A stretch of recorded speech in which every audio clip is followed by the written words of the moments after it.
Good morning, lovely souls. So today's lesson is lesson number 9. I see nothing as it is now. This idea obviously follows from the two preceding ones, but while you may be able to accept it intellectually, it is unlikely that it will mean anything to you as yet. However, understanding is not necessary at this point. In fact, the recognition that you do not understand is a prerequisite for undoing your false ideas. These exercises are concerned with practice, not with understanding. You do not need to practice what you already understand. It would indeed be circular to aim at understanding and assume that you have it already. It is difficult for the untrained mind to believe that what it seems to picture is not there. This idea can be quite disturbing and may meet with active resistance in any number of forms.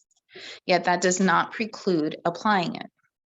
No more than that is required for these or any other exercises. Each small step will clear a little of the darkness away, and understanding will finally come to lighten every corner of the mind that has been cleared of the debris that darkens it.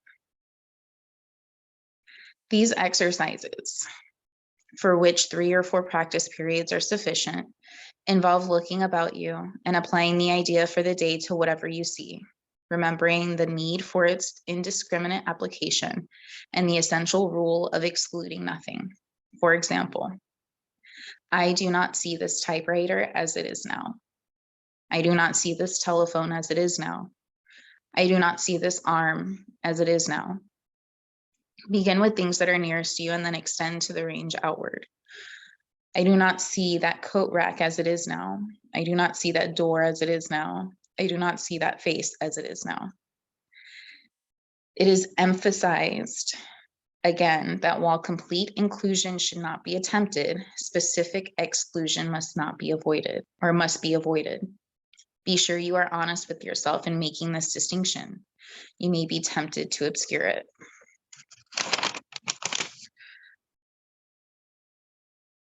So big lesson today. I think it fits pretty well. As of late, I've began realizing, actually yesterday, I began realizing that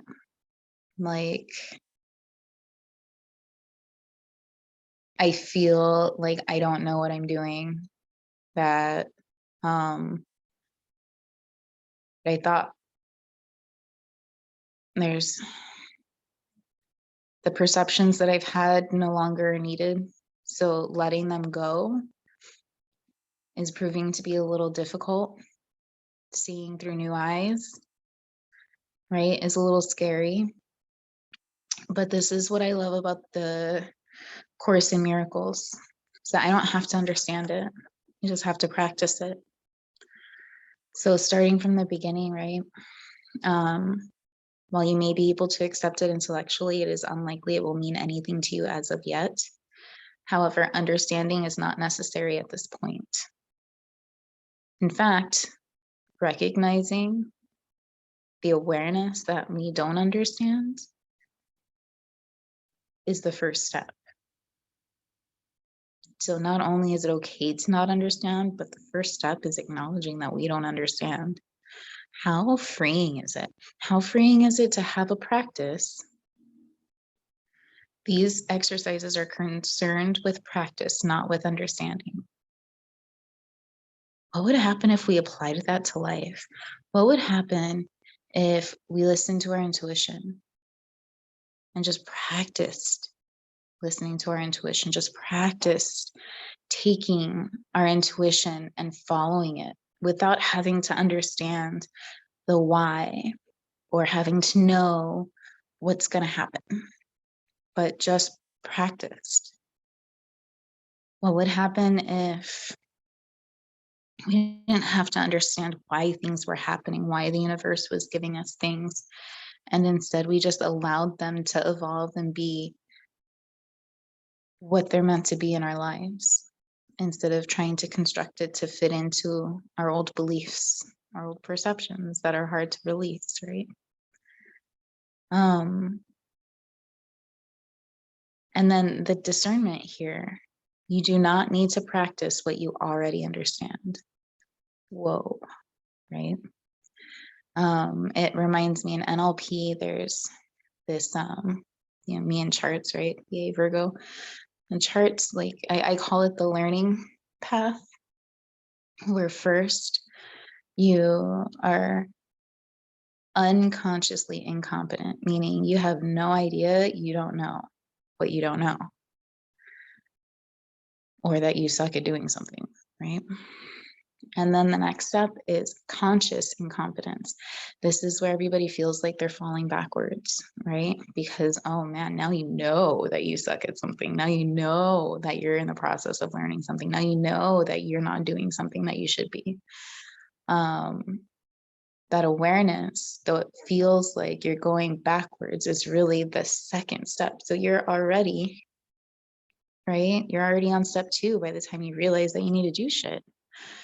Then the next step is conscious competence. That's the practice part. It's what we're doing here, right? That's where you know what you need to do. It's what I'm doing with my Jen in the Wild bootcamp, right? Doing all of my practices in the morning, doing this, taking the steps that I need to put into place, change, right? But it takes, it's conscious effort. It's a practice. It's something that I have to intentionally do day after day. It is not second nature. And then you go into unconscious competence, and that's the understanding, right? It's a part of your being. It's a part of your makeup. It's a habit. It's part of your identity. It's just second nature to you. And the process, I think, in all of this is releasing that which is second nature to us that no longer serves us, and integrating that which does serve us into a practice and into ourselves until it is our second, like until it is our nature, the nature of our being.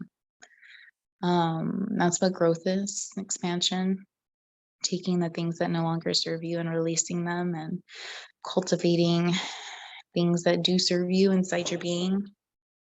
But what you already understand, you don't need to practice. Like, that's such a juicy tidbit of information. So yeah, just practice. We don't have to understand. We don't even have to agree. We don't even have to accept. Just practice. Realizing that we see nothing as it is now. It's a big one. Releasing the idea that we know what we're doing, that we know what we're seeing, that we know what we're experiencing. It's letting go of a lot of certainty. And stepping into this practice is really letting go of certainty, because the certainty that we've had, that we've been living by, doesn't work for us anymore. So we get to let that go and let new certainties come in, new truths. Making sure, again, that we're doing 3 or 4 practice periods of about 1 minute each. And then being very focused that we are not trying to include absolutely everything, because that would be impossible. However, not excluding anything specifically. So if you feel yourself avoiding something, like, oh, I don't want to apply this to that, apply it to that. However, don't feel the need to have to go into every single piece or go like into absolutely everything that's around you and apply this, because we don't want it to become meaningless, robotic. We want this to mean something. We want this to affect us and change us. That's why we're doing this. All right, lovely souls. Curious to see how this plays out for all of us. Again, as always, feel free to leave any comments, interpretations, questions. Reach out to me. I love hearing from you guys. Being each other's support system, we all need support every once in a while, especially when we're changing the fabric of who we are. And I hope you guys have a magical day. Bye.